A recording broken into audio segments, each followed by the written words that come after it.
Education by 2025.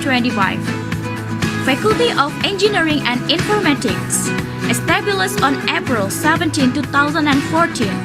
This faculty has 6 study programs, namely Architecture, Mechanical Engineering, Civil Engineering, Electrical Engineering, Informatics, and Food Technology. Faculty of Economic and Business. This faculty has a mission to be a faculty of economics and business that excels in the field of digital-based, creative economics and business with a distinctive identity. Faculty of Law. The Faculty of Law of University of UPGRIS Semarang is committed to develop legal knowledge, and this is done, among others, by organizing seminars, discussions, comparative studies, and field experience practices. In order to support the teaching and learning activities, we have 4 complexes of campuses. Campus 1, located at Jalan Dr. Cipto, Jalan Lontar. This campus consists of representative and modern buildings for teaching and learning activities. This campus consists of central building, main building, student activity center, library, graduate program building, as well as a representative auditorium meeting hall for national class concerts and international seminars. Campus 2, located at Jalan Sriwijaya. This campus has a hotel available for both students and public in general, as well as a large meeting room for teachers.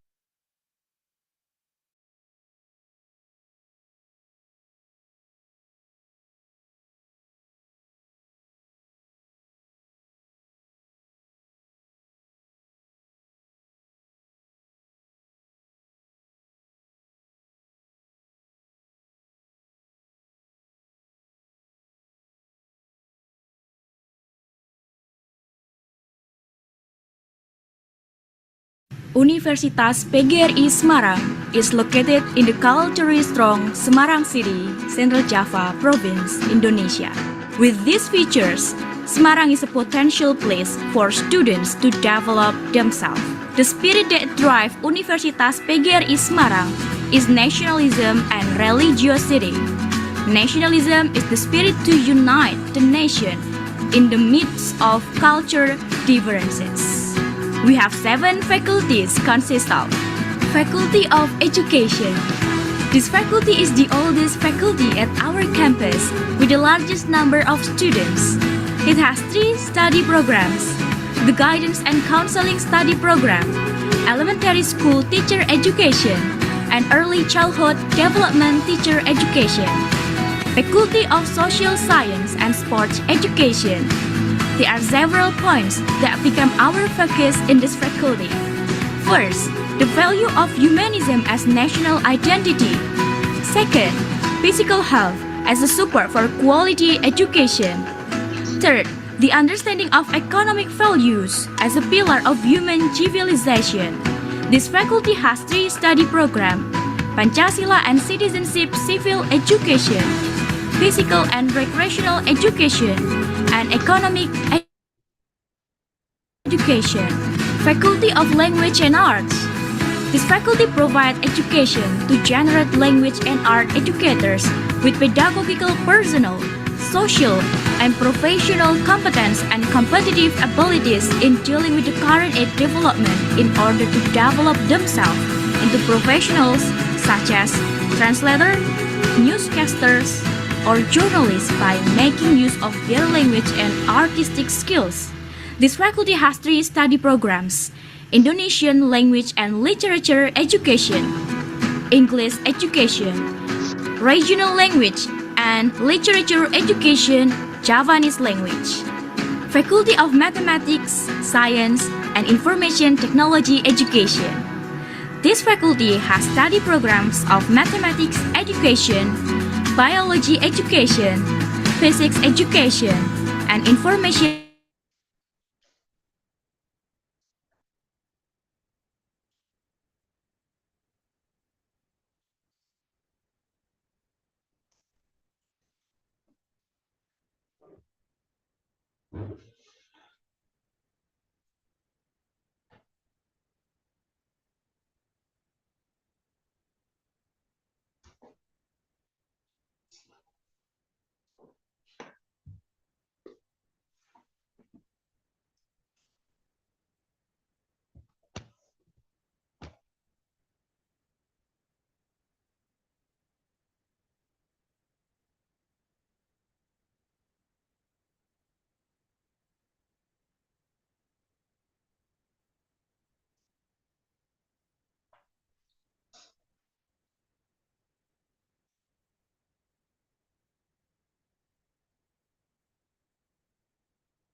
Universitas PGRI Semarang is located in the culturally strong Semarang City, Central Java Province, Indonesia. With these features, Semarang is a potential place for students to develop themselves. The spirit that drives Universitas PGRI Semarang is nationalism and culture differences. We have 7 faculties consist of Faculty of Education. This faculty is the oldest faculty at our campus with the largest number of students.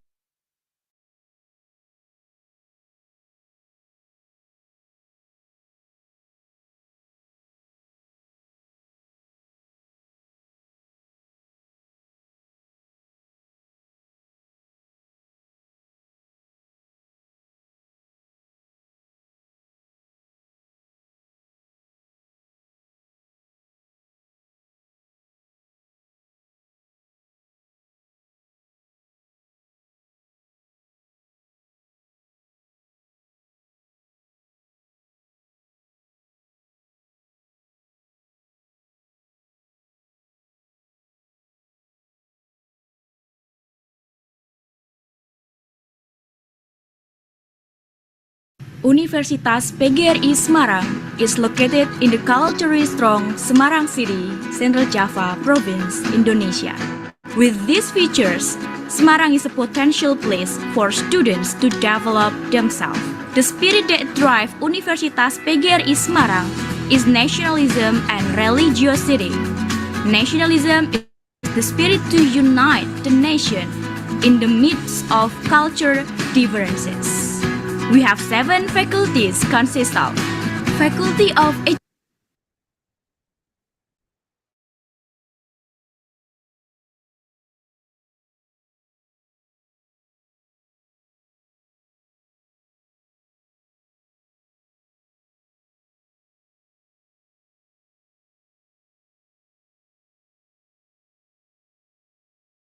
Education. This faculty is the oldest faculty at our campus with the largest number of students. It has 3 study programs: the Guidance and Counseling Study Program, Elementary School Teacher Education, and Early Childhood Development Teacher Education, Faculty of Social Science and Sports Education. There are several points that become our focus in this faculty. First, the value of humanism as national identity. Second, physical health as a support for quality education. Third, the understanding of economic values as a pillar of human civilization. This faculty has 3 study programs: Pancasila and Citizenship Civil Education, Physical and Recreational Education, and Economic Education. Faculty of Language and Arts. This faculty provides education to generate language and art educators with pedagogical personnel, social and professional competence and competitive abilities in dealing with the current age development in order to develop themselves into professionals such as translator, newscasters, or journalists by making use of their language and artistic skills. This faculty has 3 study programs: Indonesian Language and Literature Education, English Education, Regional Language and Literature Education, Javanese Language. Faculty of Mathematics, Science, and Information Technology Education. This faculty has study programs of Mathematics Education, Biology Education, Physics Education, and Information Technology Education. The vision of this faculty is to be an excellent and distinguished faculty of mathematics, natural science, and information technology education by 2025. Faculty of Engineering and Informatics, established on April 17, 2014. This faculty has 6 study programs, namely Architecture, Mechanical Engineering, Civil Engineering, Electrical Engineering, Informatics, and Food Technology. Faculty of Economic and Business. This faculty has a mission to be a faculty of economics and business that excels in the field of digital-based, creative economics and business with a distinctive identity. Faculty of Law. The Faculty of Law of University of UPGRIS Semarang is committed to develop legal knowledge, and this is done, among others, by organizing seminars, discussions, comparative studies, and field experience practices. In order to support the teaching and learning activities, we have 4 complexes of campuses. Campus 1, located at Jalan Dr. Cipto, Jalan Lontar. This campus consists of representative and modern buildings for teaching and learning activities. This campus central building may be graduate program building as well as a representative auditorium meeting hall for national class concerts and international seminars. Campus 2, located at Jalan Sriwijaya. This campus has a hotel available for both students and public in general, as well as a large meeting. Universitas PGRI Semarang is located in the culturally strong Semarang City, Central Java Province, Indonesia. With these features, Semarang is a potential place for students to develop themselves. The spirit that drives Universitas PGRI Semarang is nationalism and religiosity. Nationalism is the spirit to unite the nation in the midst of culture differences. We have 7 faculties consist of Faculty of Education.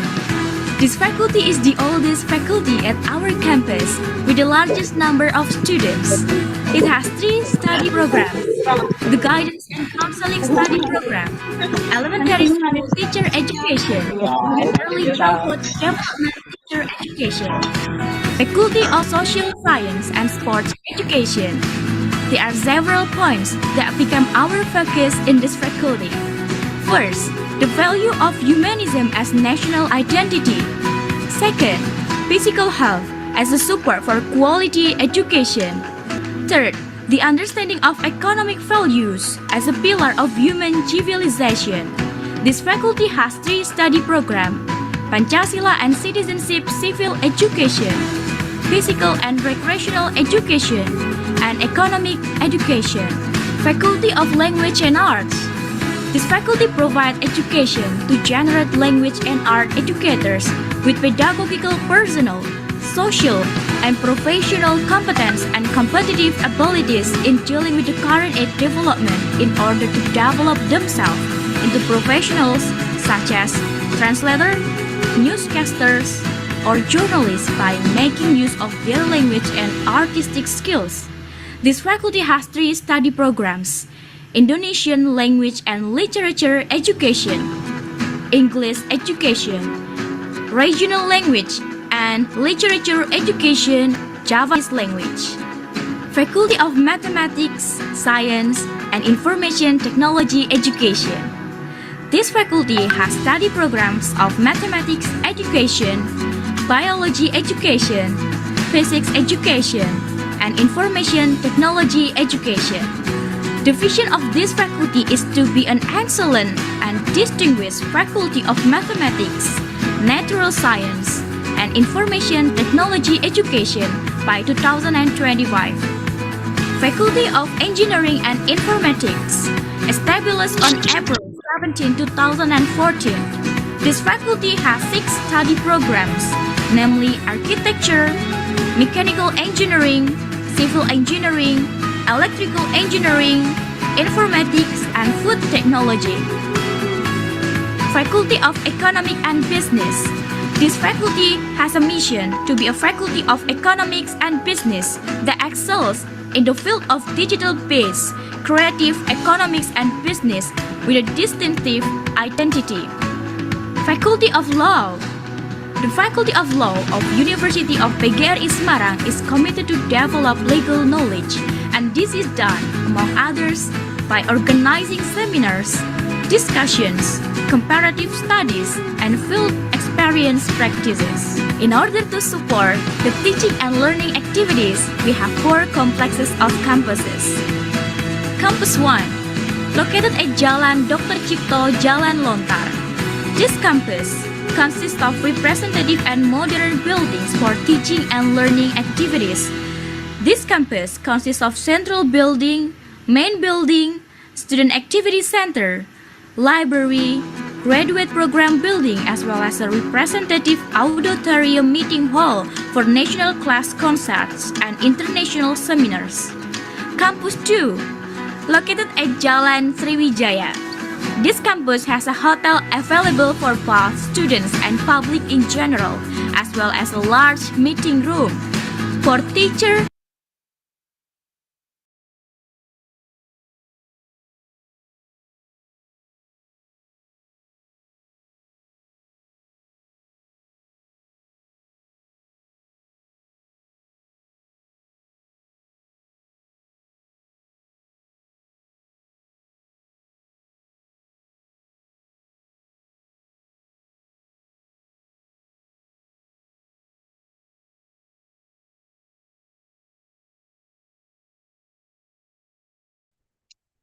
Good afternoon, everyone.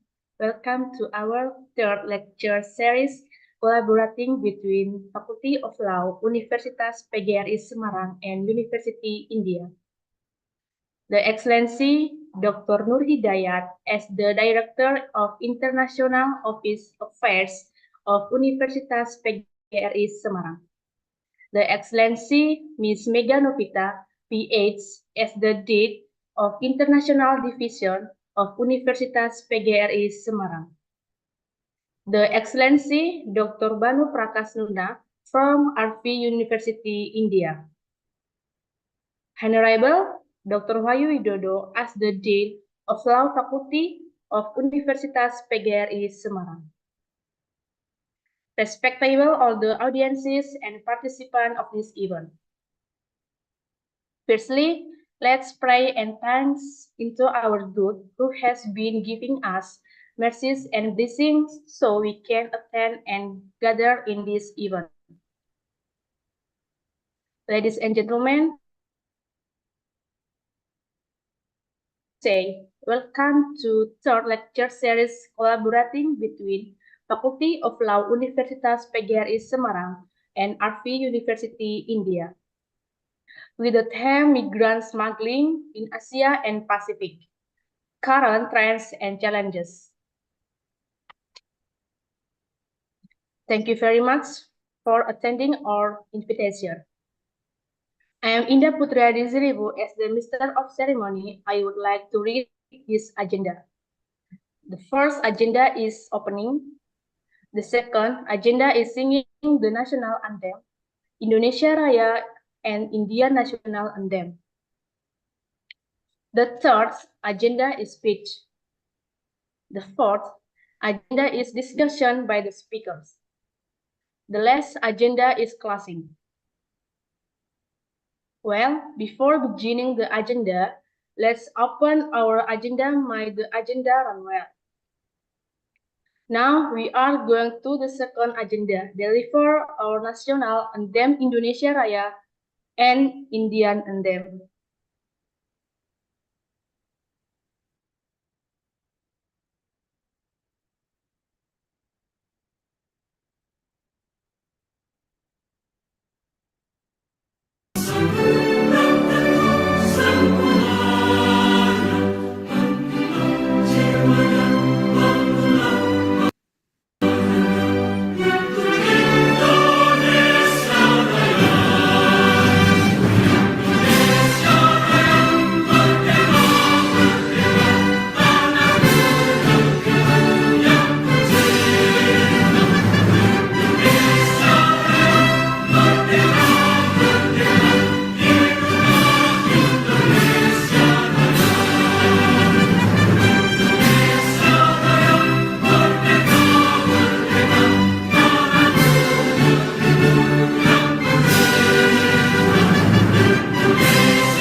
Jutaan rakyat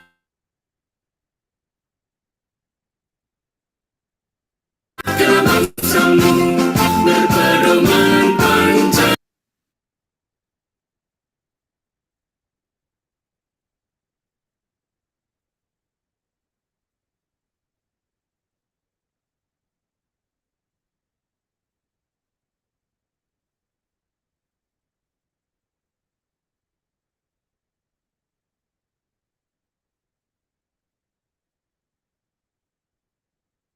जनगण मन अधिनायक जय हे भारत भाग्य विधाता पंजाब सिंध गुजरात मराठा द्राविड उत्कल गंगा विंध्य हिमाचल यमुना गंगा उच्चल जलधि तरंगा तव शुभ नामे जागे तव शुभ आशीष मांगे गाहे तव जय गाथा जन गण मंगलदायक जय हे भारत भाग्य विधाता जय हे जय हे जय हे जय जय जय जय हे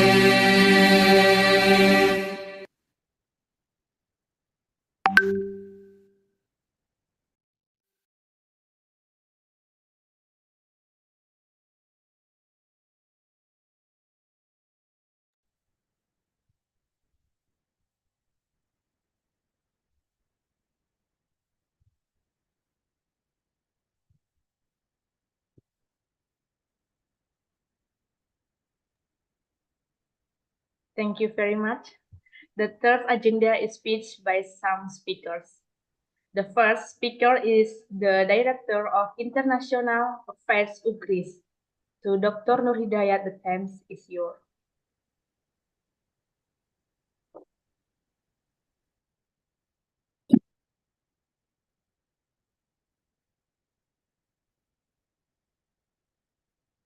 Assalamualaikum warahmatullahi wabarakatuh. Good afternoon, everybody, ladies and gentlemen. First of all, I would like to extend my respect to Dr. Banu Prakasnona. I'm very happy to meet you again today, Dr. Banu. Also, I would like to extend my respect to the Dean of Faculty of Law, Dr. Wahyu Widodo, and the speaker, Mr. Galang, and the moderators, Bu Nadia, and also the participants of our today lecture series.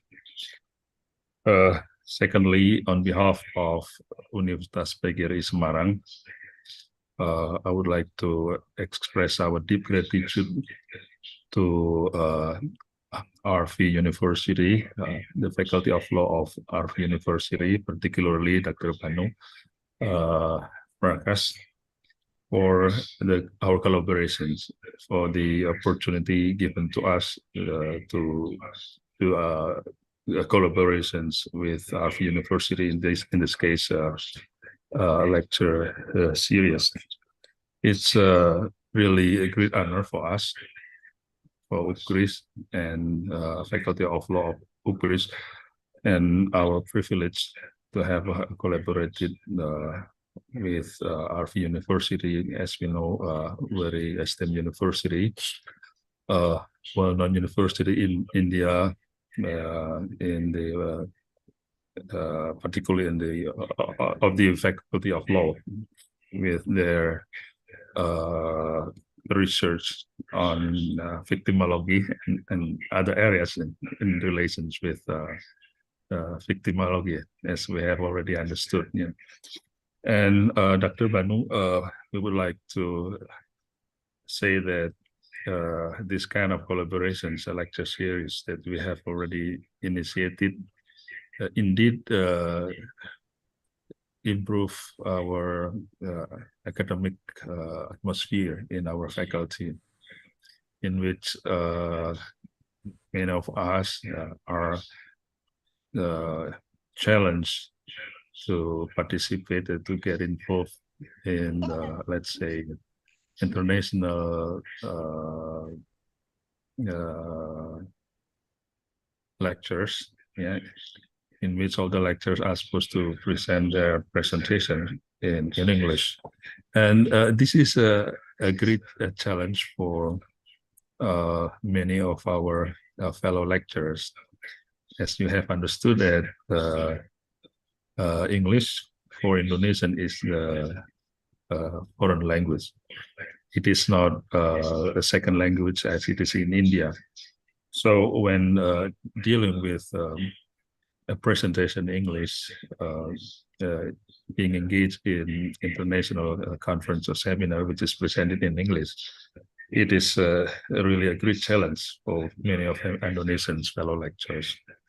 So this kind of activity, I believe, has already encouraged more and more our fellow lecturers to yeah to get involved in the activity, and in this sense, they then try to struggle to equip themselves with a better English. So I believe that it has bring about very positive impact to our faculty, to our department. Apart from the transfer of knowledge and transfer of best practices and experience from the presentation that have been conducted by our fellow lecturers from RV University. And of course, to a greater degree, it bring about the improvement of our capacity building in terms of the lectures quality and in terms of the lectures personal and academic development and academic competence in this case. Dr. Banu, we have already initiated our collaboration with a lecture series, and I think it's been very fruitful for, especially for UPGRIS, and I believe also for RV University. And hopefully in the near future, we could proceed with some other collaborations that could be conducted probably early in 2024, like joint research and joint publication, and also students' mobility and access mobility, either online or offline. So we don't want to wait too long for some other collaborations. And other collaborations like maybe as I have mentioned, joint research and publications, and also joint community service. Yeah, we have already initiated our collaboration with other universities, like students community service learning that we have already conducted with University of Technology Malaysia, and also the lecturers community forces, that the community service that we have already conducted in collaborations with institutions in South Thailand. And Dr. Banu, you could probably see some other possibility of our next collaborations in the near future. It could be, let's say, early in 2024. Yeah, we cannot wait for that. And to the participants of this lecture series, I hope and I wish you enjoy your lectures. You have really a privilege of listening to the lectures of Banu Prakash Nuna from RV University. And yeah, you're fortunate that other students from other university might not have the same experience, the same opportunity to listen to Mr. Banu Prakash lectures. Well, lastly, I would again wish you enjoy the lecture. Thank you very much. Wassalamualaikum warahmatullahi wabarakatuh.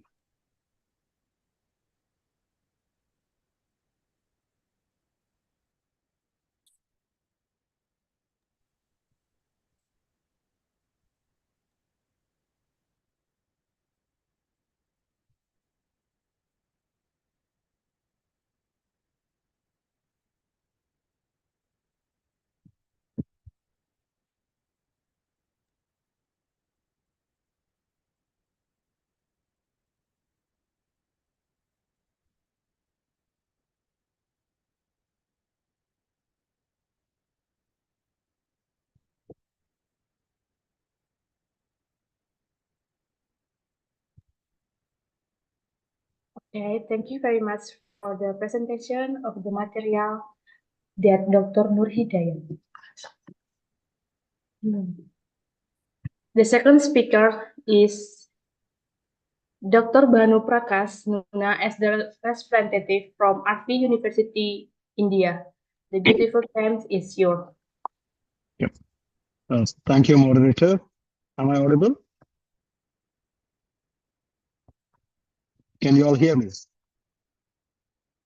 Hello, Mr. Yeah, Can we will hear can you your hear me? voice. Yeah, Okay. we hear Okay. your voice well. Thank you. Salamat siang. I try to pick one or two words in Bhasha. I'm very delighted to be one of the speakers of the third lecture in the lecture series that is jointly organized by UPGRIS and RV University. I'm thankful to Dr. Nadia, Dr. Noor Hidayat for conceptualizing this lecture series. And so far, we have organized 3 lectures, and I'm very, very thankful to all the speakers, Dr. Fidayanti, Dr. Nadia, and Professor Kajal Pawani for their valuable time and expertise shared in the previous lectures. I'm also very grateful to the higher administration of both our universities for extending their fullest support to the lecture series and making it possible. Especially, I would like to mention my gratitude to Dr. Noor Hidayat, Director of International Office of UPGRIS, for his initiative, for his thought-provoking engagement with the Faculty of Law at RV University, especially with me, and the conversations we've had in terms of making this lecture series possible. Rightly mentioned by Dr. Hidayat, this is just the beginning of our cooperation. We would like to see that there are several activities that we can jointly forge in the coming years. And at the earliest as possible, we would like to start with the research and publication engagement. And I also like to discuss further about your community service engagement, because very recently from one of the universities in Indonesia, University of Pancasakti, has sent us an invitation to participate in one of their international community service exchange programs. We are discussing in terms of sending our students to this University of Pancasakti in Segal. Maybe we could also look for similar kind of engagements with UPGRIS and see if our student mobility can happen 2 ways. There could be some exchange between the students of Faculty of Law or any other disciplines from Indonesian University to coming to RV University. And we would be very, very happy to invite the students and the faculty members of UPGRIS to please come to our RV University and spend some time, have some cultural exchange, and learn some local language, taste some local food, see some places around. And it will be wonderful to have the Indonesian fellow individuals here on campus. I've been to Indonesia about 4 times now, and I'm in love with the country. I'm in love with the cuisine, different kinds of food, now with the people and the hospitality from Indonesians. And particularly, I'm very intrigued by the kind of initiative that UPGRIS takes in terms of making sure the collaborations are executed.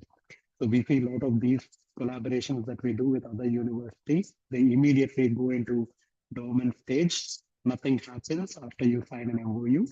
But I'm very grateful that UPGRIS has taken lead and then they're making it possible and the exchanges are meaningful and benefiting to both the students and the faculty members. I'd like to personally thank the higher administration, the rector of UPGRIS, the dean of the faculty of law, the directors of the international office of UPGRIS, and the faculty members and the students of the faculty of law programs for actively participating in this lecture series and then spending the valuable time and making the best utilization of these space and time. Thank you so much once again for giving me this opportunity to deliver this introductory remarks on this third lecture in the lecture series between RV University and the UPGRIS. Thank you so much.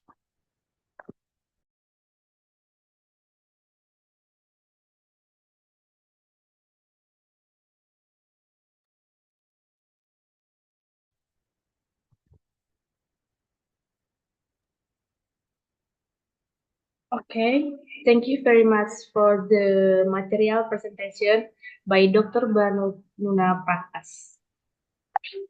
Well, ladies and gentlemen, we are going to your agenda, that is lecture material, presentation and discussion by the speaker will greet by our beautiful moderator, the Mrs. Nadia Latifah Nugraheni SHLLM. For Miss Nadia, the time is yours.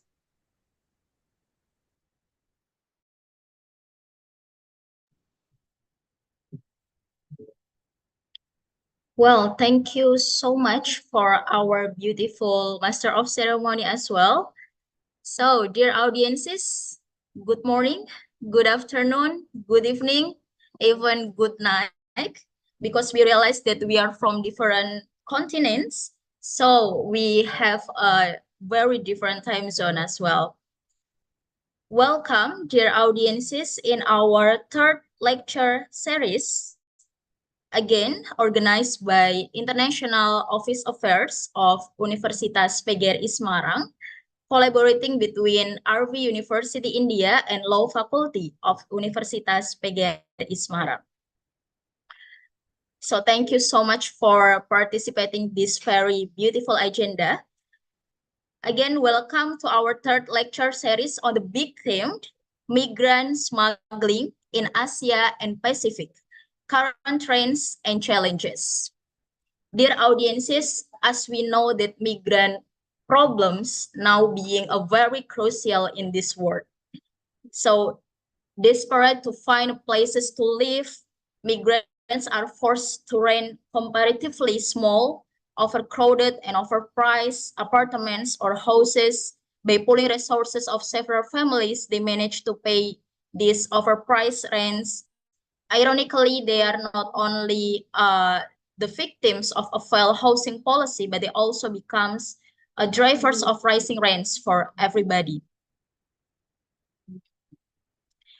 Politically correct or even politically identity, denial of these problems and repetition of the overall benefits of migration for growth, innovation, and diversity will remain unconvincing as long as these genuine problems are not addressed. So today we have a very awesome speakers that they are very expert in their fields, and we have to know and we will discuss together so we can know about what the problems actually about the immigrant smuggling in India and also in Indonesia, and what the possibility solution then for these very crucial issues.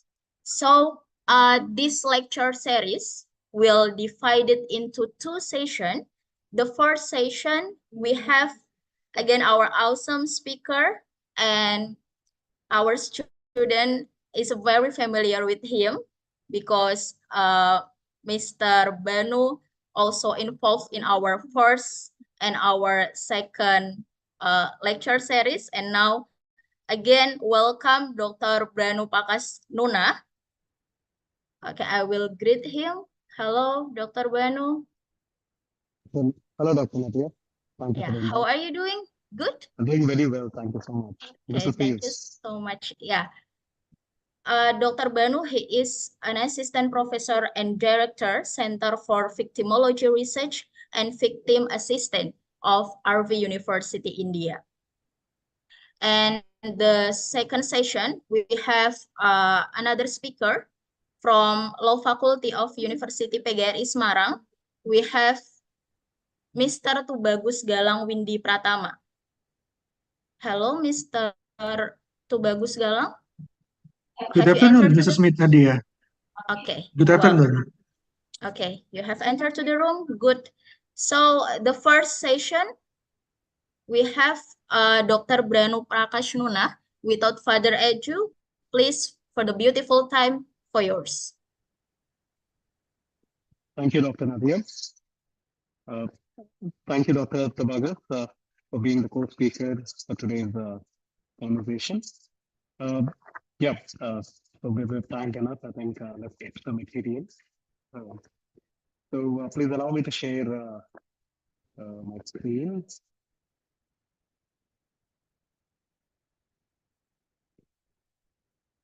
My slides visible? Yep, we can see your slide. Okay. Yeah. Thanks, Dr. Nadia, for setting the beautiful stage for today's lecture and for rightly introducing how serious this migrant smuggling issue is. And when we look at this migrant smuggling, there are different layers which we'll have to analyze this problem from. Most importantly, we'll have to distinguish the migrant smuggling from the refugees, lawful refugees, legal entitlements of refugees versus the illegal migrant smuggling issue that we have. Sometimes it becomes very, very challenging to distinguish and differentiate between the migrants and the legal refugees because there are so many commonalities through which this problem could be viewed from, which makes it even more complicated to distinguish and define, particularly who migrants are and who refugees are, and who are legally migrated into certain countries. So all of this poses certainly some challenges, and I hope to dwell on these some of these definitional differences, as well as also focus on the issue more specifically challenging to Asia, Europe, and North America and India in some special reference to Indian context too. So we know that migrants are smuggled. And I don't know if most of you are familiar with migrant smuggling or not. So this can be viewed like any other smuggling. There is no commodity which is being smuggled, but in fact, the smuggled product here is the human beings themselves. So humans are smuggled from one country, one origin to another country, a destination country. Sometimes it could be a voluntary uh, smuggling which happens. Sometimes it could be deceitful. It could be concealed in the name of good life standards in a different country, good economic standards in a different country. They are manipulated into being smuggled to reach another country from their local country. So, like I said, there are different layers to this problem, but it's important to understand these differences, understand to go deeper into crux of this issue. Migrants are smuggled in all the regions of the world.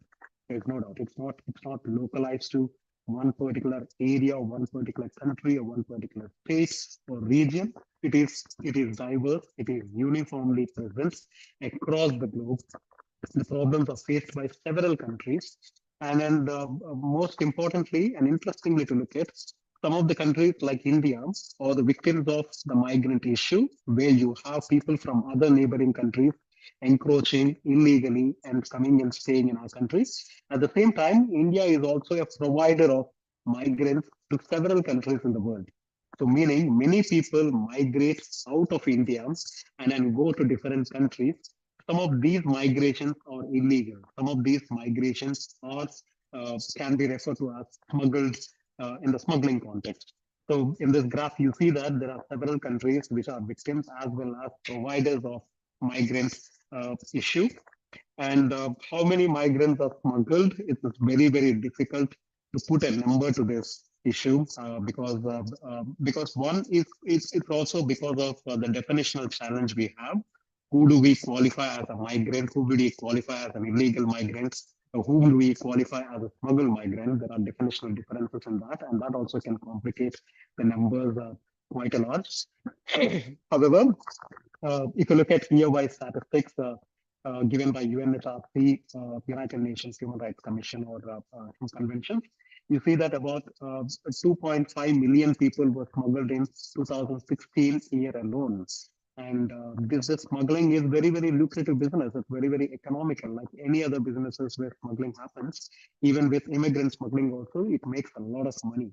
The immigrants, the migrants will pay lump sum amount of money to move out of their localities and reach a destination country with an idea of living a standard lifestyle. And that business can amount anywhere between to 5 to 7 billion dollars per year. So this is huge business that the smugglers get their hands on. And when you look at the global migration trends, we know that the Syria issue, Syria is war-prone country, and you have the largest refugee producing country, which is Syria, with a refugee population of 4.2 million by the mid-2015. These are old numbers. Turkey and Pakistan are the main refugee hosting countries for Syria primarily. And the European Union, 28 nations as a whole, received over 1.2 million new asylum claims in 2015.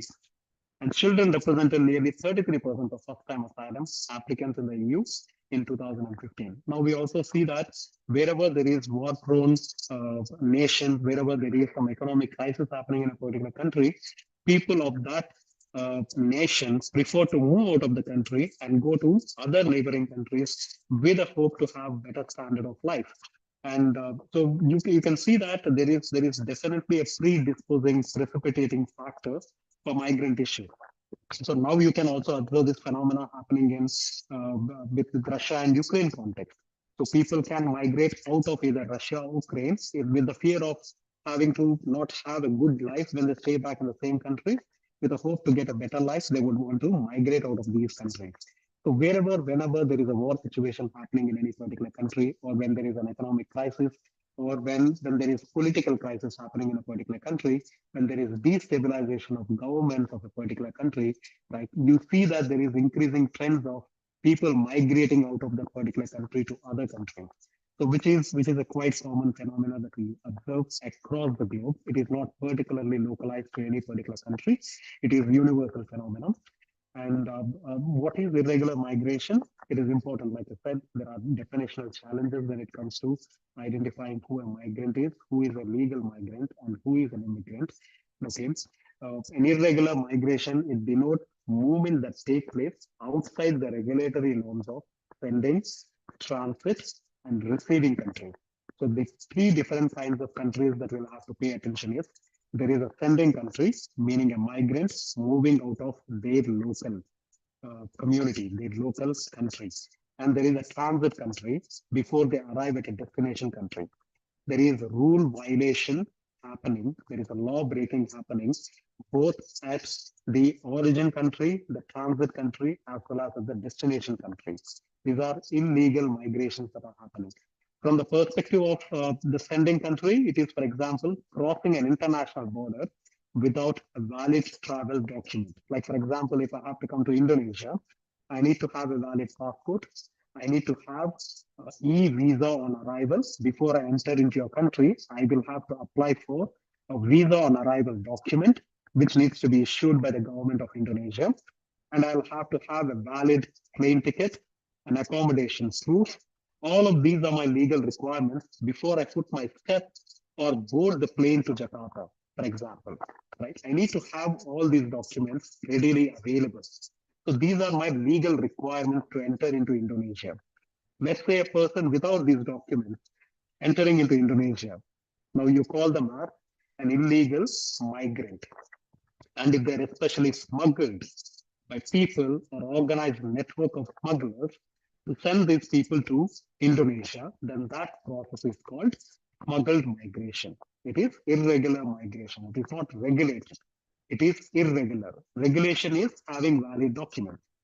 And from the perspective of the destination country, it is entry, stay, or work in the country without the necessary authorization or documents required under immigration regulation. So basically, not having valid proof of documents for me to leave the country of my origin and stay in a country where I'm going. If I don't have legal documents, then that could be called as irregular migration. When it comes to smuggling of migrants, so the migrant smuggling is basically the procurement, okay, procuring people in order to obtain directly or indirectly financial or other material benefits. So you also call them as cheap labor. Some of these countries pressurize to have immigrants as a labor force. So they would allow the migrants to come to their country. These are illegal. Governments are in knowledge of this information, but they do not do anything because they see that this is cheap labor available and they could be utilized for other civil infrastructural work in the country. For example, in the context of India, we know that there is cheap labor coming from Bangladesh, Nepal, Burma. These are all neighboring countries. We know that if people coming from these countries, they can be paid less wages and they can be engaged in the in-house work. So you also entertain, domestically, you entertain this process with the aim of getting cheap labor from other countries. And for example, Indians migrating to Dubai with or without valid documents, Dubai is letting them, Dubai country, the Middle East countries are letting Indians stay in the country without documents because they know that these people can be hired for low wages. So it is highly profitable business, relatively low risk of detection and punishment, and thus increasingly attractive to criminals. Because the legality around immigrant issues, the smuggling of migrants is not very tightened in several countries, and using these loopholes, these perpetrators could make huge business out of this. And the modus operandi could range from highly sophisticated document fraud, visa frauds, to low-cost methods, which are very risky. You also heard instances where people have climbed onto the airplane wheels and landed into a different country. They were smuggled like that. People got into freezing vehicles in Canada and then entered Canada. And then several of them have died in the process of reaching their destination countries. And migrant smugglers constantly change routes and modus operandi in response to changed circumstances. And smuggled migrants are vulnerable to life-threatening risk, abuses, exploitation. This is where you can also differentiate human trafficking and migrants. Okay, human trafficking is an exploitative process, whereas migrants issue is a voluntary process. People have signed up for this, but sometimes they could also be victimized in the process of traveling from one destination country to another destination country. In the process of migration, they could be victimized by the perpetrator. So the difference between the human trafficking and smuggling of migrants. Okay, trafficking and smuggling, there are some similarities and differences. It's important to pay attention to that. The commonality is that both are profitable businesses. Both make quite a lot of money, and both involves human beings, and both also involves criminal networks. Okay, both migrants and the human trafficking are facilitated by criminal networks. If you look at trafficking issue in particular, trafficking in persons in particular, it is both legal, illegal. There could be border crossings or no border crossings. Human trafficking can be contained within the country too. It could be from one state to another state, one province to another province. There need not be a border crossing in human trafficking. Okay. Whereas in migrant smuggling, there will certainly be a border crossing. So people would leave one country and enter the another country without any legal proof. Okay. Legal or illegal documents, documents taken, coercion, repeated exploitation. These are all characteristic features of trafficking. There is exploitation, there is sexual abuse, there is race, perspectives. All of this is possible in human trafficking. Restricted movement and control. Commodity in human trafficking is an individual himself. The person who is being trafficked will become the commodity of that process. And this is crime against the individual. Trafficking must be seen as a crime against an individual, crime committed against a person. Whereas when you look at smuggling, there is certainly illegal border crossing. Borders are crossed illegally. Illegal false stolen documents, document fraud is also involved in this smuggling of migrants. This could be a voluntary process. people want to be smuggled illegally from one country to another country. They would voluntarily pay for smuggling.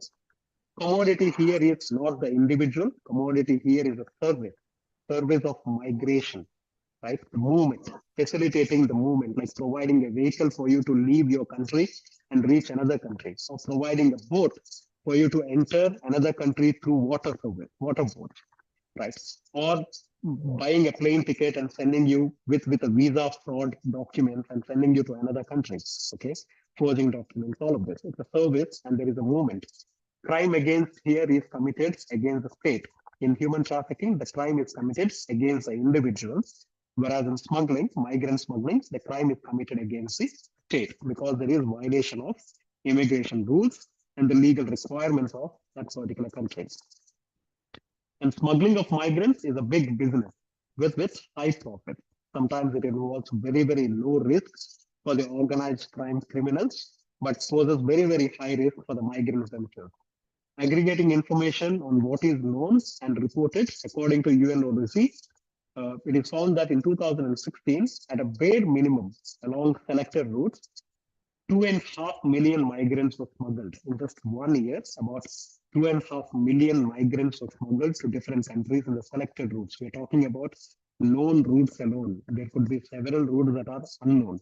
For an economic return of about 5 to 6 billion US dollars, the people have made such huge profits in the year 2015 alone, in 1 year's time. There is supply and there is demand in the context of migrant issue. Okay, factors determining the demands of smuggling. There is a need to migrate due to armed conflict, like for example, the Ukraine and Russia context, or Palestine and Israel context. Now you see that this is the problem is perpetuated by the armed conflict and the war situation, persecution, socio-economic hardship, or there could be several other reasons. There could be mobility regulations and restrictions, which could demand for smuggling, expensive and lengthy procedures to obtain regular travel documents, marketing and misinformation by smugglers, recruitment and community pressure. Okay, most often you see that the smugglers belong to the same community as the migrants. They are the same people whom these people can trust, pay for the service and move to a different country. And services supplied by smugglers, they provide transportation assistance, they offer guidance, they escort during illegal product crossing. You will see the people are being escorted, the migrants are taken carefully and passed from one border to another border. Accommodation along the route, they also find hotels, put them in the hotels. Planning and contacts along the route, sometimes they contact other networks, other organized crime networks to take help and have the movement of migrants possible. Information and corruption, and the corruption is involved at different levels, starting from individual smuggler to another professional smugglers to the people involved in the government, to the heads of the institutions, heads of the countries. There is huge corruption involved in this process. Travel documents which are counterfeit and false. Okay, the forging of documents is a common thing that you notice with smuggling migrants.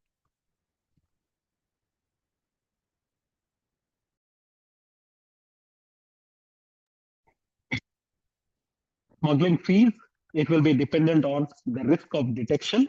If it is a very risky process, like for example, now if you have to from Canada to United States, if you need to be smuggled, then you will have to spend quite a lot of money in that process because of the tightened border security. Smuggling from Bangladesh to India might not be so expensive because of the porous border situation that you have. Smuggling to Indonesia because of its vast sea route that is possible and porous borders, it might be easy to be smuggled to Indonesian provinces or to India, to some of the regions in India where there is porous borders. It is very, very easy. So the risk of detection will determine the smuggling fees and distance between origin and destination. Like for example, if I have to smuggle from India to US, then I'll have to pay quite a lot of money versus in comparison to India to China. Okay. And geographic and weather conditions, if you are taken by sea route or by road, then the challenges are pretty much high and the cost of the smuggling fees might also go up. Number of border crossings, the number of borders you'll have to cross in this process of reaching from an origin country to a destination country will also increase your price of the smuggling fees. and use of false or fraudulently obtained travel documents. So if a migrant would require a false visa or a false passport, then that is also involving cost in it. Migrants perceived wealth. If I'm a rich person, then I might be asked to pay more money to be migrated. Transportation methods and conditions will also decide the cost of my migration. Smuggling of migrants, the recent trend, for example, Facebook, it is the biggest illegal travel company in the world. Now, Facebook is used as a platform where people can meet, have conversation, discuss logistics, update on weather, boat departures, everything. Every information is put on Facebook, and people are using Facebook platforms as a platform for illegal migration issues. Development of packages, especially for Syrians, for example, it can include a life jacket, space on the deck, all inclusive journey to Europe. This is how they promote, this is how they publicize their services. The pricing could range anywhere between 2,000 euros to 6,000 euros to reach Europe from Syria. Okay, and smuggling routes can change, but hubs are stable. Okay, the route that you take might change, but the smaller hub can remain the same. So smugglers and migrants, they have some commonalities. They have ethnic and linguistic ties. They belong to the same ethnic community. They speak the same language. They come from the same community most often. Smugglers have extensive knowledge of the territory and the best methods to reach the destination.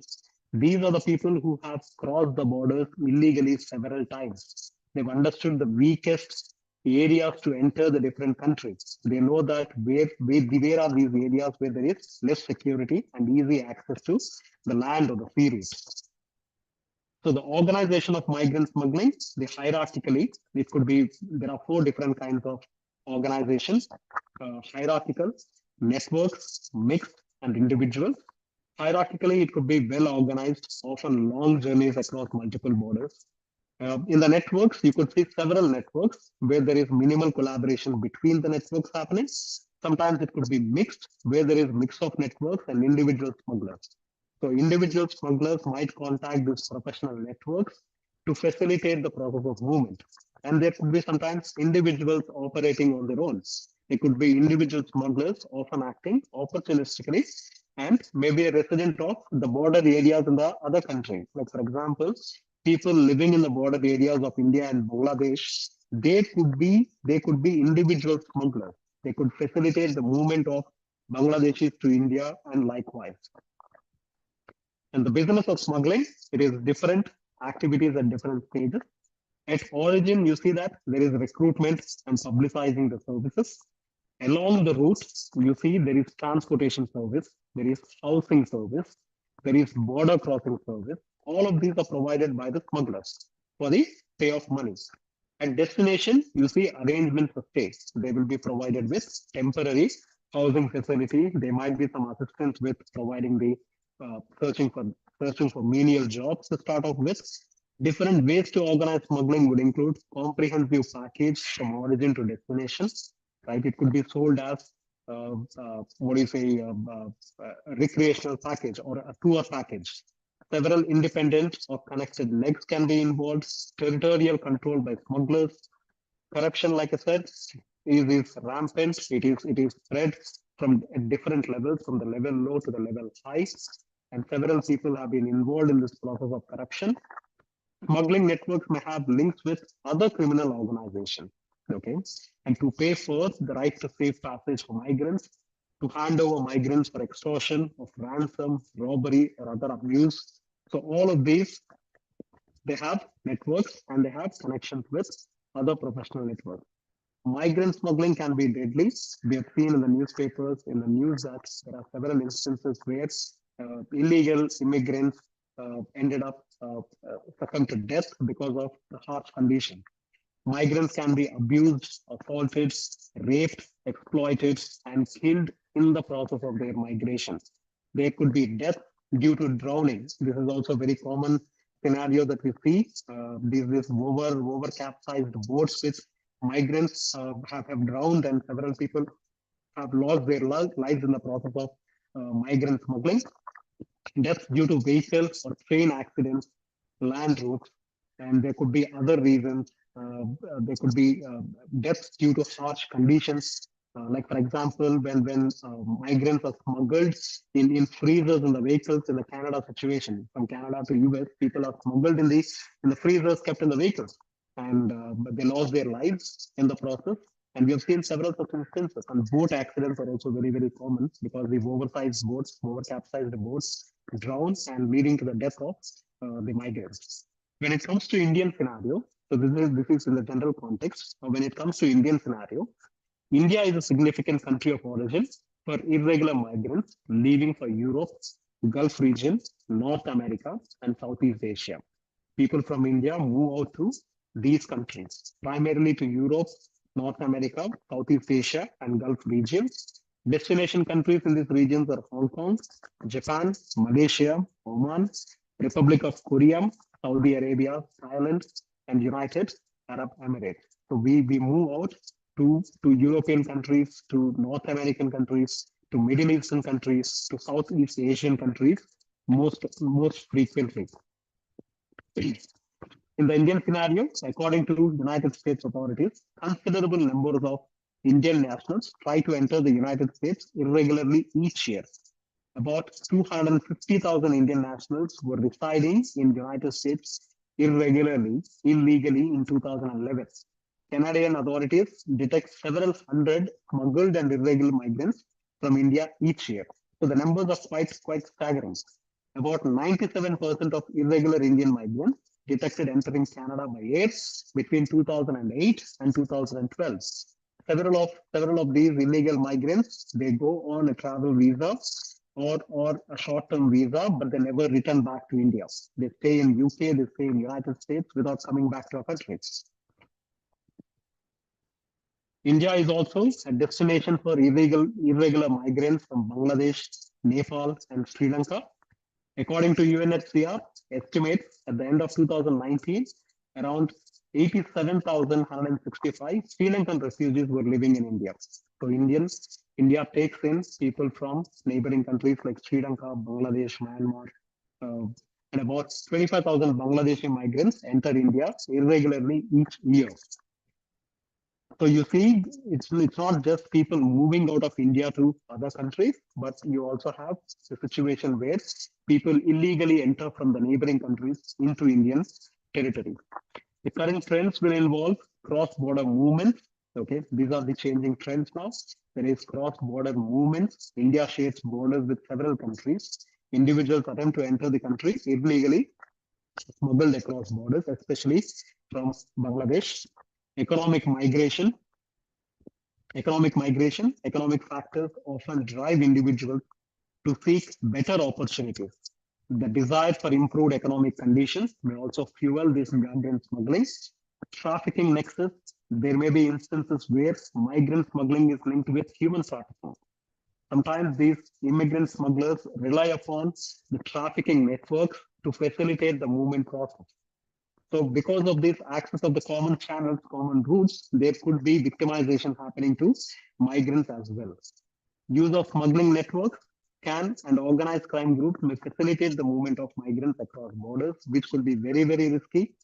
Irregular routes, migrants may take irregular routes to avoid official border checkpoints, contributing to the challenge of monitoring and managing migration flow.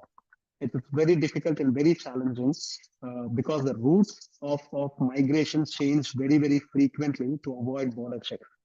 Mixed migration flows is a concept where it involves refugees, asylum seekers, and economic migrants. All of them is together. Like for example, when the batch is caught moving from one border to another border, now there are legal complications in terms of distinguishing these people. Now you don't know whether they are asylum seekers, whether they are refugees, whether they are smuggled immigrantly, right? You do not know who they are, and it poses several legal challenges as well. And these are some of the common trends that you are noticing these days. There is cross-border movements, economic migration, trafficking, use of smuggling networks, irregular routes, mixed migration flows. And some of the challenges that India will be facing in the near future is that there is lack of legal channel. Okay, so now you know that this is a very loosely tied legally. This entire concept is very loosely tied, and the limited legal avenues for migration may push individuals to resort to irregular means, including smuggling, to pursue better opportunities. Border management.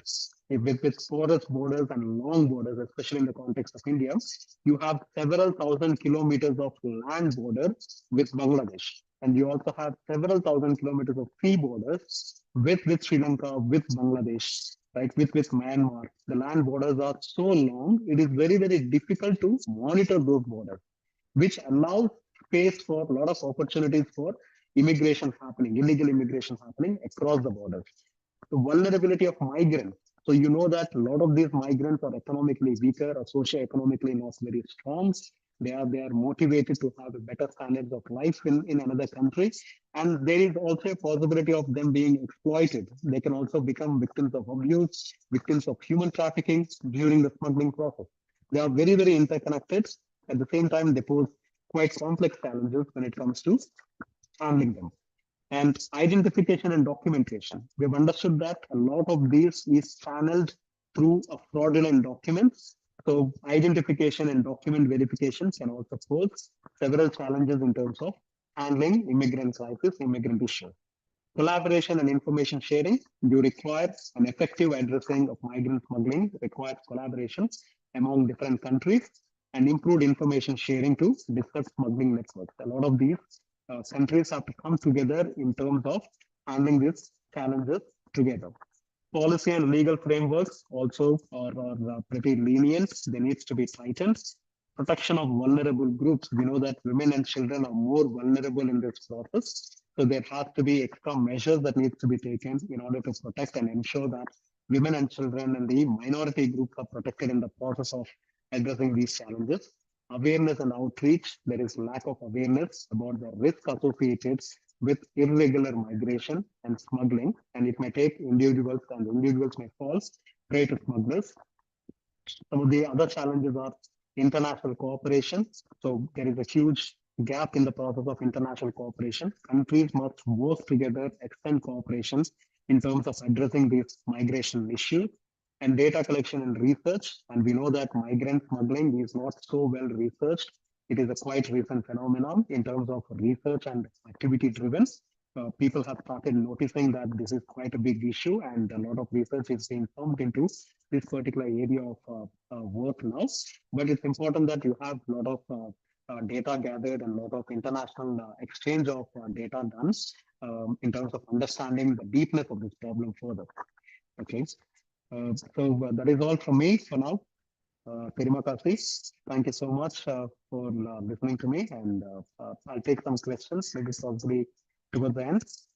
Dr. Nadia, shall I take the questions in the end, or do you want me to take the questions now? Oke. Terima kasih. Sama-sama, Dr. Banu.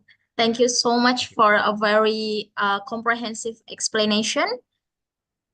So, dear audiences, we know after we hear the explanation from Dr. Banu, we can differentiate between migrant smuggling and then human trafficking. Actually, both are activities contains of profitable business involving human beings. And as we know, actually, a problem of human that cause human. But in essential life, actually, as human, we have to humanize other human. But in a reality, many problems and many many crimes caused by human. So is it a very crucial problems actually? Okay, because Dr. Banu has another agenda, perhaps we divide into two sessions. This the first session. We go directly to the question and answer. Is it good? Okay. Yes. Yes, please. So for all the participants, if you can ask to Dr. Banu, please raise your hand.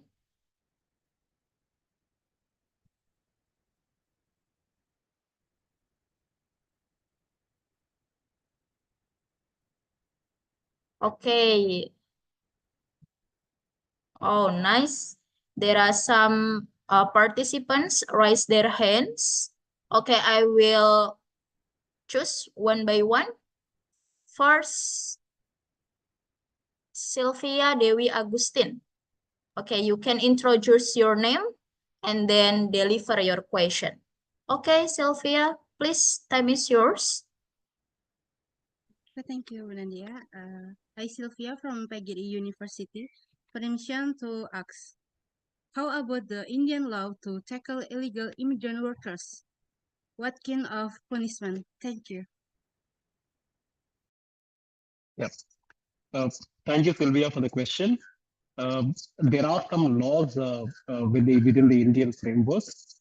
So if you're found to be an illegal migrant, the punishment could range from a few years of imprisonment to deporting from this country to their local country. Like, for example, if you have immigrants who are not settlers, again, if there is an immigrant who has been living in this country for several years, like you see Bangladeshi immigrants or people migrated from Nepal without valid documents. They have been living in this country for decades altogether. So in that context, it is not advised to deport them back to their original country. But however, there could be some rehabilitative measures which could be taken in terms of providing them with the required assistance to live a life in this country. So depending upon who this person is and how long this person has been living in this country, the course of action could be determined. Okay, and sometimes some efforts are also made to recognize them as Indian citizens in case if they want to be denoted by the Indian citizenship. So those measures can also be taken. It depends on how long they have been staying in this country. So we have refugees coming in from Pakistan, Bangladesh, Nepal, Myanmar, and all of these people have been living in this country for several decades now. You have Bangladeshi colonies, you have Pakistani refugee colonies in the Delhi, in several places in India. So, but if you're caught in the process of migration, right, then certainly the measures would be to either send you to the prison or to send back to your original country. So it also depends on the route in which you're caught. If it is by road or if it is by sea, then there are different measures that are taken. Or if you're caught if you're traveling by air and then you're caught, you're immediately sent back to you're deported back to your native country. So depending upon that, the measures could be taken. Okay. Okay, nice. Sylvia, is it enough for you? Answering your question, is it? Yes, thank you, Sister. Okay, Thank you. enough. Okay, thank you so much. Okay, for another participant.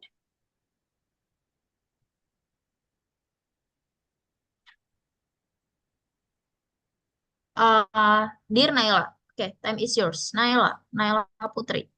Introduce your name and deliver your question, please.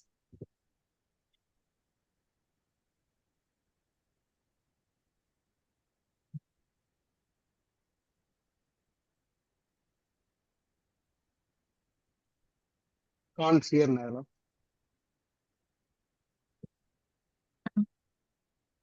Naila, raise your voice, please. Hello. Yep. Hello everyone and Dr. Banu. My name is Naila Putri Nuraini, Universitas PGRI Semarang, in Faculty of Law. My question is there any education or courses for developing immigrant skills in India? Thank you. Yes, Okay, thank you, nice. Naila, for that Is question. there any education or courses for developing immigrant skills, Mr.? Yes. Yep. Like I answered in the last question, there are several settler colonies. Like you have people from Burma living in Burmese colonies. So there is a separate locality which is called Burmese colony. All those immigrants from Burma, refugees from Burma, settled in this colony for several decades now, and they all get government benefits. So they have been identified, they have been provided with social measures, social support is provided to them. Some of them have applied for Indian citizenship, and some have been given Indian citizenship and recognized as Indian citizens. And similarly, you also have Tibetan refugees. We share border with Tibet, and there are several Tibetan refugees who also study in Indian schools, who also take benefit from Indian government. So these are recognized by the government of India. But if there are illegal, unknown, unrecognized migrants coming from different countries, then they will go through several hardships. So it depends on whether the government is recognizing them as some form of legal entity within this country, or if they are not recognized by the government, depending on that, the support is provided to them. Of course, the safety of human being, the right to life, all of that is safeguarded, no doubt. But in terms of welfare measures, if the government has recognized them, if they have sought asylum of the country, if they have become recognized refugee of this country, then they are entitled to the social measures, social welfare provided by the government. If the government has not recognized them, if they are denotified, then in that case they might not be receiving any benefits. However, they would be doing some menial jobs, making some kind of money in the process. But the government measures that they will not be eligible to get. But the recognized ones, notified ones, will certainly be benefited by the government measures. Okay, Okay, thank you so much. Is it Dr. enough for you? Banu. Mm-mm. Okay, nice. Okay, for another participant again, is there any question again? I think there is one of participant just now raised her hand. Aisa, is it right? If I'm not mistaken. Aisa, is it right? Just now, she raised her hand. Hello. Haha. Okay. Let Aisa. let me introduce myself. My name is Roa Isa. Permission to ask for good speaker. Is there any example of migrant smuggling in India? Okay. Is there any example of migrant smuggling cases in India? Oh, yeah, certainly. There's several. Uh, we have Good question. quite a big challenge with Bangladesh and Nepal. Mm. So because of the several kilometers long land border we share with these two countries, uh, and it's humanly impossible to man these borders, to provide security at these borders for such a long border, right? Surveillance becomes very, very tough. And not just that, we also share sea border with Bangladesh, both land and sea border with Bangladesh.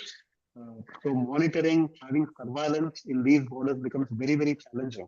And people quite often cross borders illegally. Okay, and it's very easy. The borders are not very tightened; they're very porous, and we have several instances of people moving from Bangladesh to India, Kolkata especially, which is a neighboring country, neighboring state with Bangladesh. You see a lot of Bangladeshi settlers in these places, and similarly with Nepal also. They enter through Arunachal or some other states, and it's very easy to cross borders of these countries.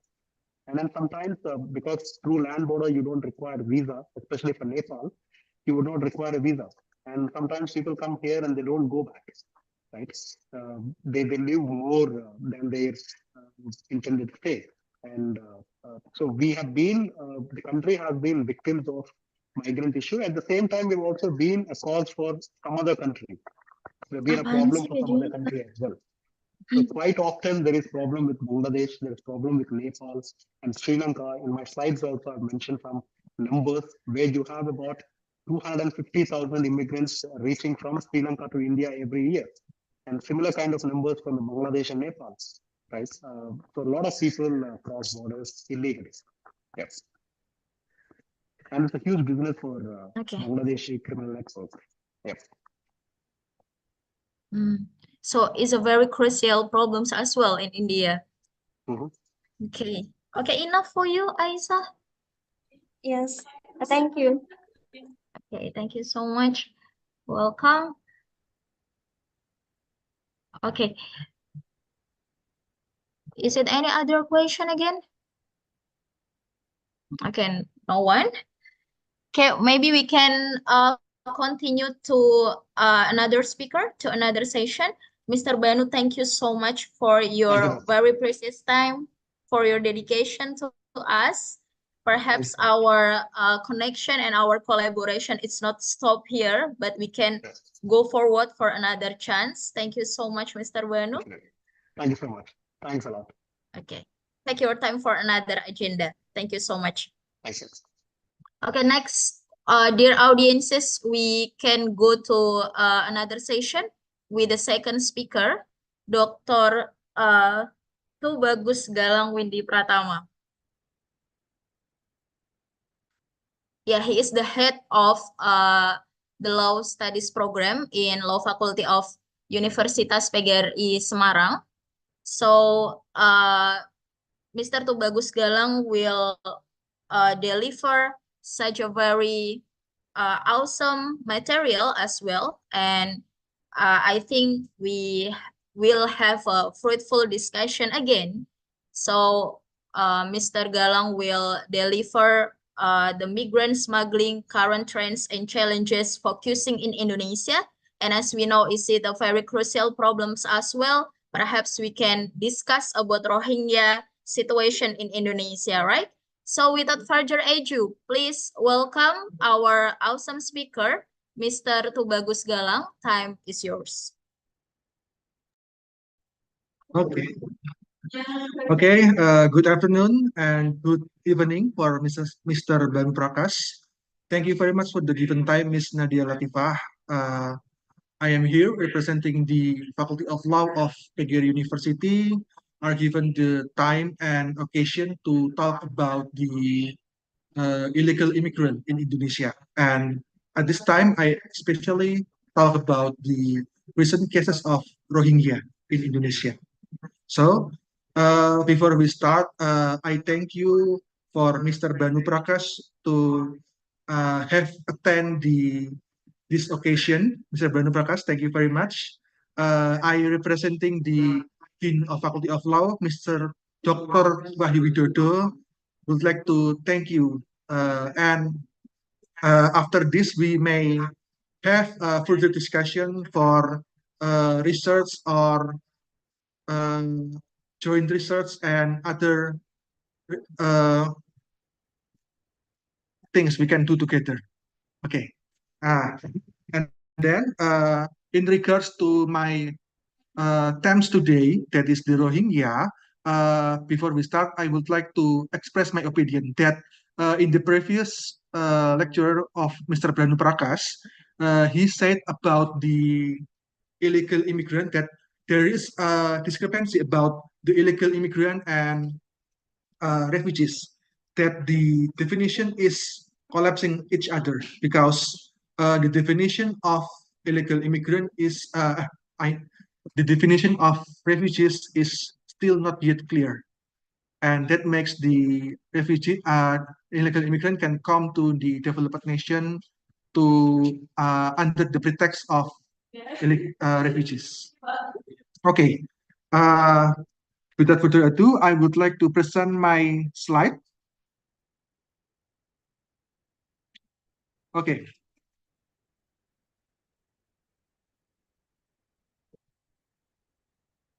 Okay. Miss Nadia, can you see my slide? Of course, we can see it. Okay, thank you very much. So I will start to give my opinion about the illegal immigrant case in Indonesia, a closer look of the Rohingya case regarding its challenges, impact, and solutions. Okay. Okay, before we start, there is one thing we must agree together because there must be a distinct definition of what is the meaning of refugees and what is the meaning of illegal immigrants. First, refugees. Refugees are individuals who have left their home countries because they have a well-founded fear of persecution based on factors such as their race, religion, nationality, political opinion, or many more, and they are forced to leave their countries due to the fear of violence, conflict, persecution, or human rights abuse. Ah, and due to this, refugees typically seek asylum to another country, and they are recognized as refugees under international law. So they must go through a formal process to seek a refugee status. And if they are granted for it, they provided with certain legal protection and rights. And this is greatly differs with the definition of illegal immigrants, where they came here illegally and they came here without proper legal authorization or documentation. They have entered for various reasons, such as including seeking better economic opportunities, reuniting with family, or escaping difficult circumstances. But they lack the necessary legal status, and that is the main problem here. Okay, so the illegal immigrants lack legal authorization to reside in the country they have entered or are staying in. Their presence in the country is considered a violation of immigration law, of course. And however, it's important to note that they may eventually apply for legal status through various legal channels, such as asylum, visa programs, or regularization programs. And in regard to the refugees and illegal immigrants, one thing to consider is that the refugees are protected through the 9051 Refugees Convention and its 1967 protocol. This protocol includes the right to seek asylum, protection, and refoulement, or being returned to the place where they will face persecution. So to the countries that ratified this convention, they must apply the rules. But for illegal immigrants, there is no yet convention that rules about the illegal immigrants. So it falls to the each country's law. Okay. Okay. After we have both an understanding about the differences between refugees and illegal immigrants, then let's go to the case about the Rohingya. I have a video here that I would like to share. So if you mind, please activate your mouse, activate your voice to hear this. Okay.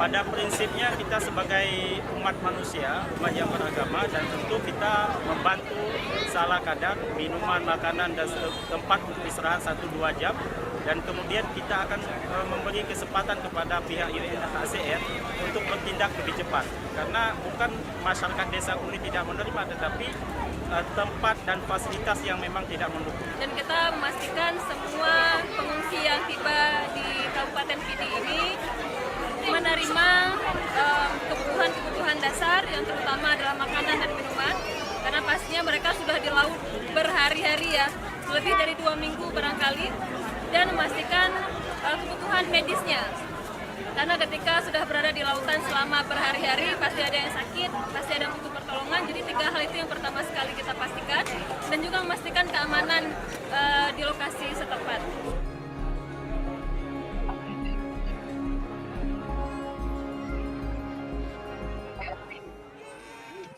Okay, thank you very much. So that is the current condition of Rohingyas refugees in Indonesia.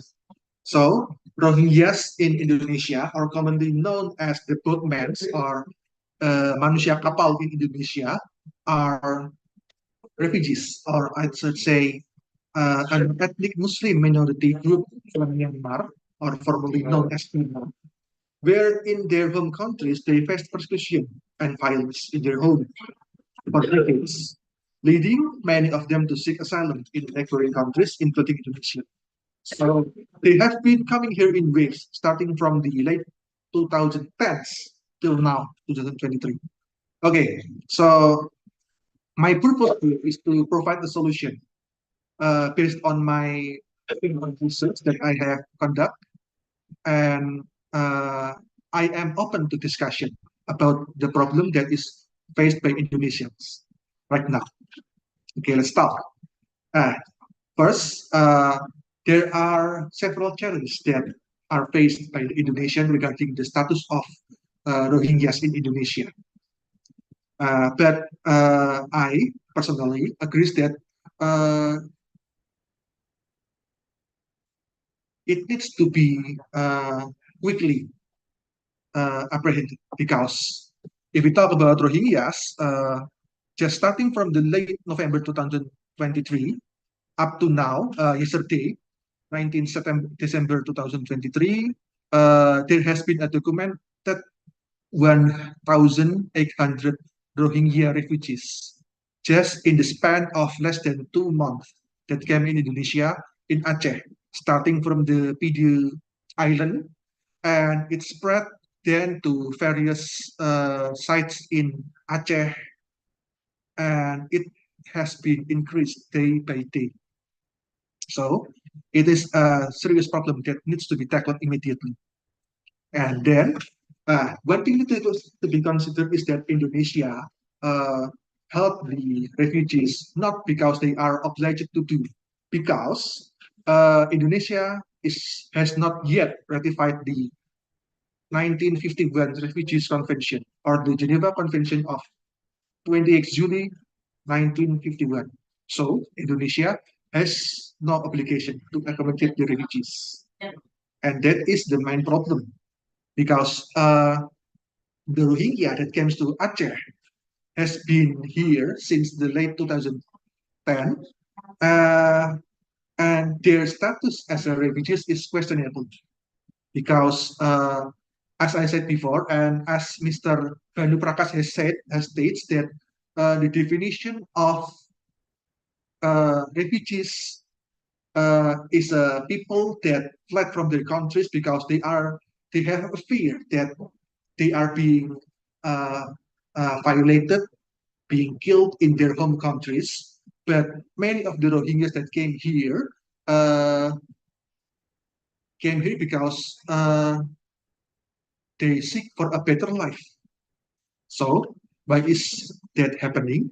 So in my simple research that I conduct, I find that recently there has been some Rohingya refugees that came here and being apprehended by the police because they have suspected for smuggling the refugees.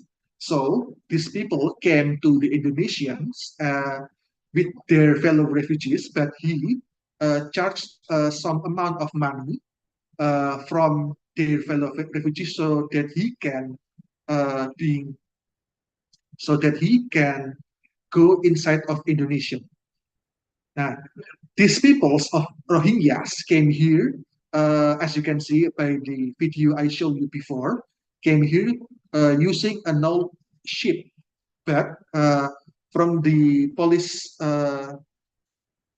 interview, it is stated that before they came to Indonesia, they came here through a normal ship. And before entering the Indonesian domain, they are moved from the normal ship to the great old ship that are seen in the video.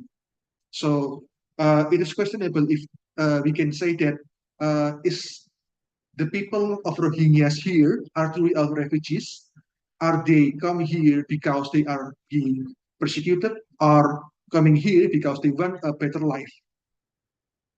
Now, if they came here because they want a better life and uh, they came here under the pretext of refugees, then the definition of refugees need to be changed because there needs to be a proof that they are certainly being persecuted in their home countries. So we can differentiate between is he truly a refugee or is he truly just a illegal immigrant? So this problem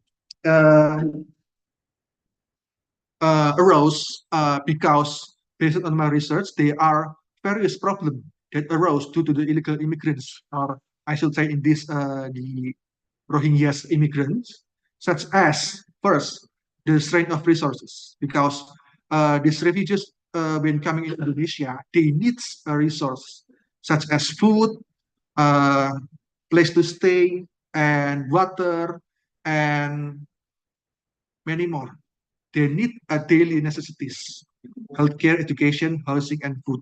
And this needs money, a money that could be used to better the environment, to better the people of that place. But instead, they are used for the refugees. the people there need to share their resources to the refugees. Okay, I think this is need to be studied further. Okay, and the next one, the competition for jobs. Okay, so these people came here to Indonesia. They need to be given jobs because if they just stand there and idly doing nothing, then they just become a burden for the Indonesian people. So they need to be jobs. But problem arose that if they do jobs, then they have to compete with the local residents. And of course, the limited job opportunities that already been in Indonesia becomes more limited because these people came here to also find a job. Next, the social tensions. Okay, so these people came here, brought their own culture. And then of course, if there is two different cultures that resides the same place, there will be social tensions. And this is what happened in Aceh. This problem is interesting to study because they have a distinct culture. Of course, there is a social tensions that happening there. Okay, next, a public service. So our nation are obliged to help our citizen in regards of healthcare, education, and public services such as uh, uh, public transportation and many more. So these people that came here to Indonesia also experiences these public services. So, for example, the public transportation in Aceh, the public transportation has already been not enough for the people there. So when the people came, the Rohingyas came there, the already diminished public service becomes much more diminished. And then the legals and security concern. This is to regarding their status as a refugees, because refugees has a time limit to in Indonesia. Then it raises concern when the time is over. What should we do with them? Should we return them back to uh, Burma or Myanmar, or should we keep them here? That is a concern. Okay, I take it from here. Okay, okay. Then it is happening not only in Indonesia but in various countries. Okay, the recent one in Lampedusa Island in France, where there has been a wave of more than 8,500 migrants that came from the Mediterranean island to the Lampedusa Island in France. Okay, so France has been uh, written with the map of illegal immigrants. Yeah, so France has been uh, facing a problem about the rampant illegal immigrant that has happening there, where more than 30% of France citizen came as illegal immigrant before. So it is safe to say that France also have the same problem as Indonesia. And then Malaysia also has the same problem that happened in France, where there is an astonishingly large number of 183,000 of refugees and asylum that seek asylum in Malaysia. And it is said to say that there has been a discrepancy of the people of Malaysia to be less friendly to Myanmar refugees because their attitude is bad, and as I mentioned before, they also diminish the resources that are already scarce in Malaysia. So this problem also affecting other countries, not in Indonesia only, but also other countries. And I see India also have experiences the same problem. Okay, in regard to this problem that not only happened in Indonesia, but also many countries in the world. I can only give some pointer for solution that can be considered, and what is the considering the non-refoulement. So the right of non-refoulement is a fundamental principle under international refugee law, where it prohibits the forced return of expulsion or of refugees to a country where their life or freedom will be at risk due to persecution, torture, and other serious harm. This need to be considered. Okay, so Indonesia has not yet ratified the uh, convention, but many other countries such as France and Malaysia have ratified the statute, the convention. So they have to abide the rule. But regarding the refoulement rights, where they are immune to be sent. Please wait a second.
Okay, I'm sorry for the technical problem.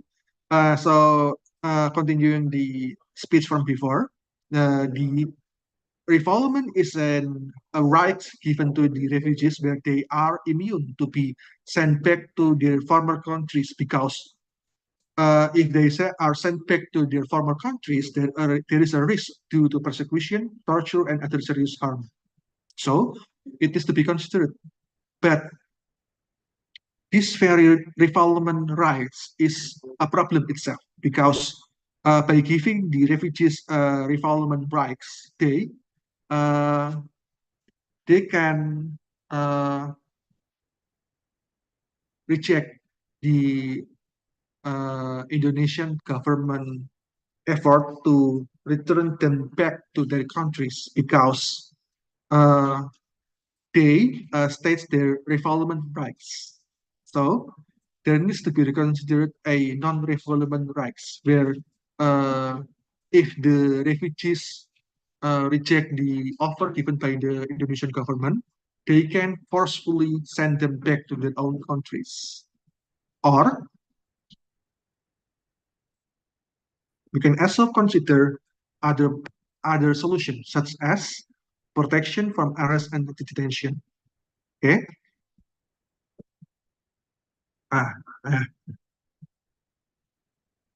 Protection from arrest and detention, access to asylum procedures, freedom of movement, access to education, access to healthcare, work authorization, access to documentation, family unification, social services as assistance, and protection from discrimination and violence.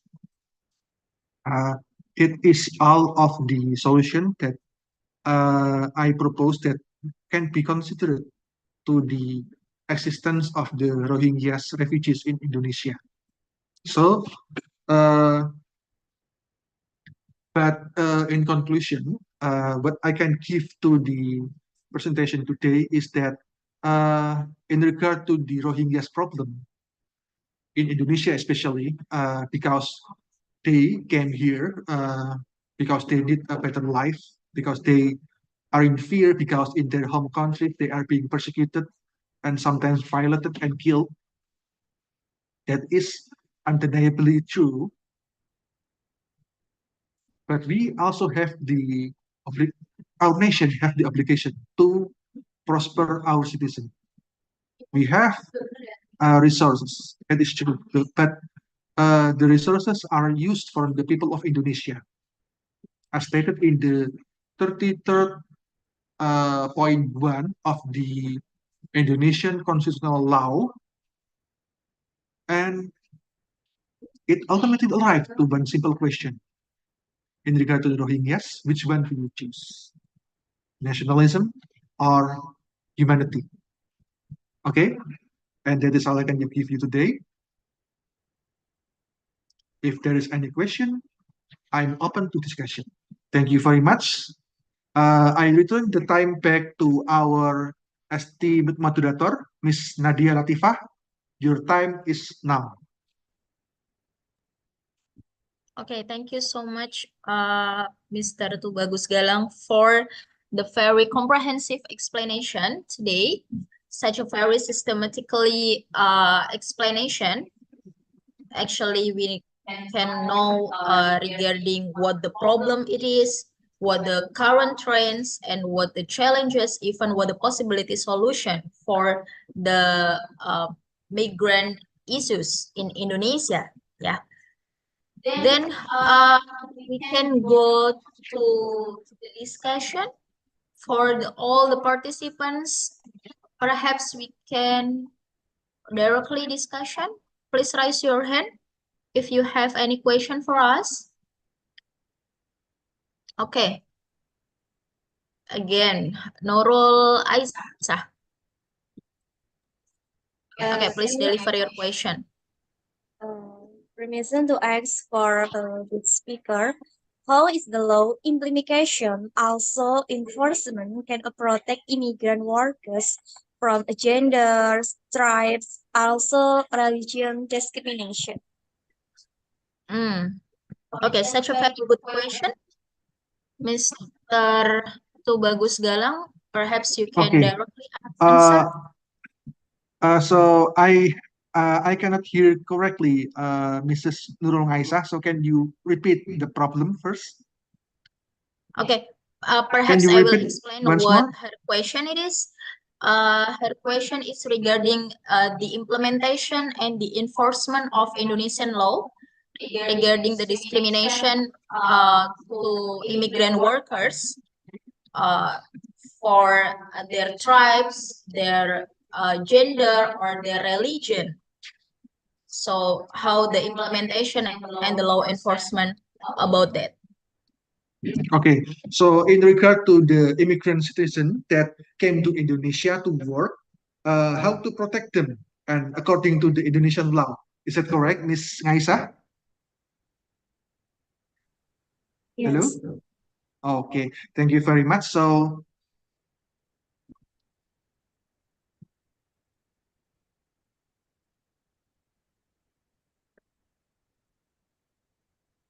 okay, thank you very much. So, Indonesia has many specific law and regulation in place to address these issues regarding their rights and protection, especially because they are came here as a foreign nationals living in our borders.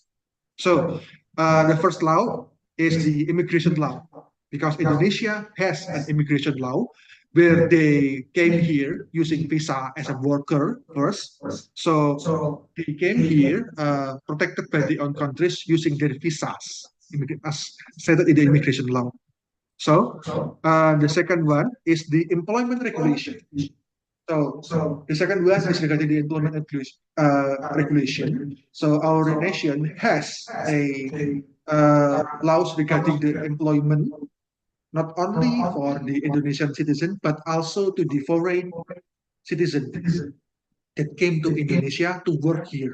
And they have the same protection from injury that occurs in the work environment, protection from discrimination that came from their gender, their uh, their gender, their nationality, their religion, their race, and many more.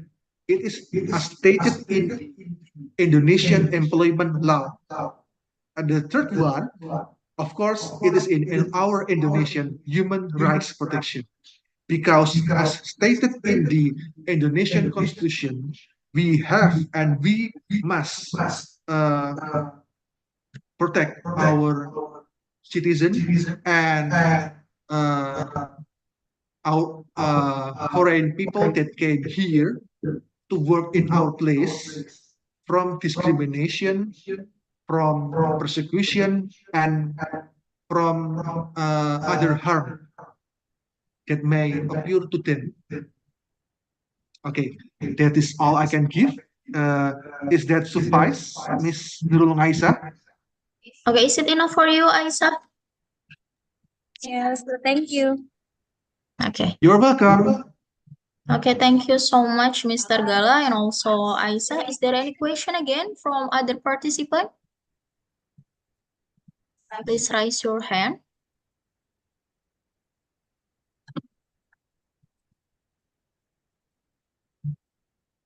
Okay, enough, I think. So, dear audiences, we come to the end of the session.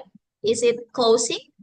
So we can conclude from this conference, this webinar, our lecture series on the big theme, migrant smuggling in Asia and Pacific, current trends and challenges.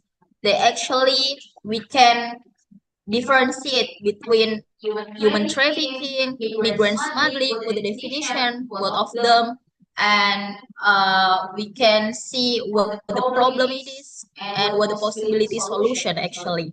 So, thank you so much, Mr. Galang. Thank you so much, Mr. You're Banu, welcome. for a very comprehensive explanation and such a very fruitful discussion today. Thank you so much. And as we know, dear audiences, many problems today in this world is caused by human.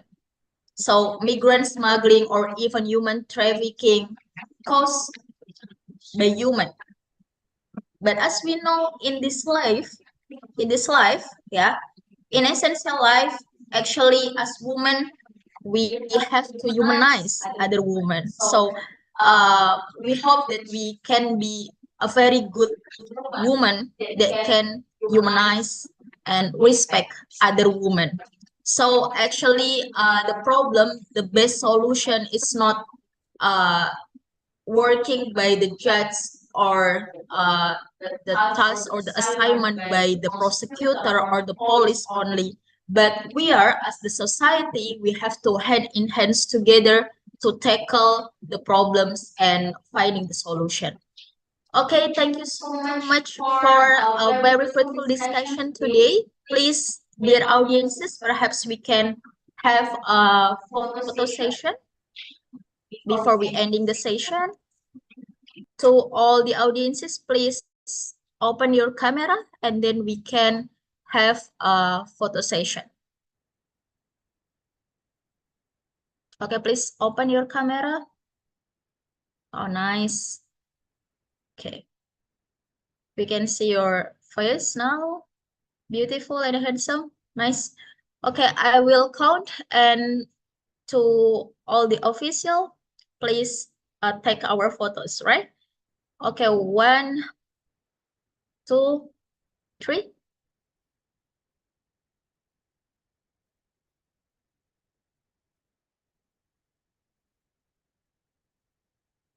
Okay, again, 1, 2, 3.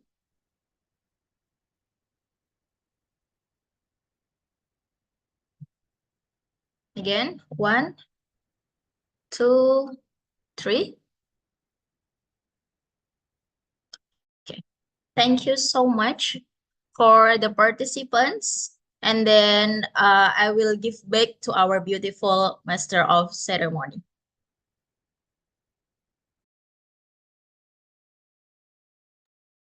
Okay, thank you very much, Miss Nadia Latifah. Ladies and gentlemen, all the guests and audiences, we are going to the last agenda, that is closing. Our agenda is running well. Thanks 1,000 times for the narrator, moderator, and all participants who have been a good participant in this event. May we all got much science and useful in our life. As human being, I realize that I can't afford the mistakes.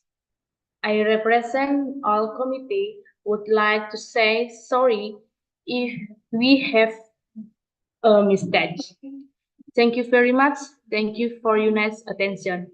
The last essay. See you. See you.